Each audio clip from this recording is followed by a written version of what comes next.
இந்த மாதிரி நடக்கிறனால சொசைட்டியில் வந்து பொண்ணுங்களை விடவே ரொம்ப பயமாக இருக்குது சார்.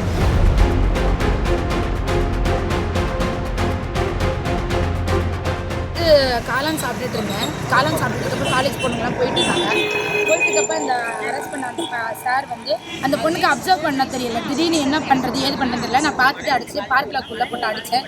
அடிச்சதுக்கப்புறம் சார் எல்லாம் வந்து இன்ஃபார்ம் பண்ணேன். அந்த அன்னைக்கு கூட்டிகிட்டு போயிட்டாங்க சார். அவ்வளோதான். இந்த மாதிரி நடக்கிறனால சொசைட்டியில் வந்து பொண்ணுங்களை விடவே ரொம்ப பயமாக இருக்குது சார். எல்லாரும் பார்த்தாங்களே தவிர ஒரு அடிக்கணுங்கிற எண்ணம் வரல அவங்களுக்கு.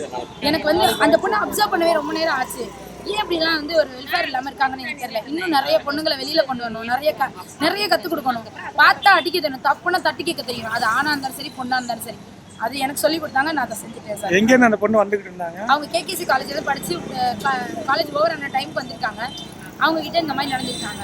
அவன் போதையிலாம் இல்லை சார், போதையில் இருந்தாலும் தெளிவாக பண்ணான் சார். பண்ணிட்டு திரும்பி அந்த பொண்ணுகிட்ட அரெஸ்ட் பண்ண தான் போனான். நான் அது முன்னாடி வந்து அவங்கள காப்பாற்றிட்டேன். ஸோ அந்த பொண்ணை யார் என்னன்னு நான் சொல்ல வரேன். அவங்க கேகேசியில் தான் படிக்கிறாங்க.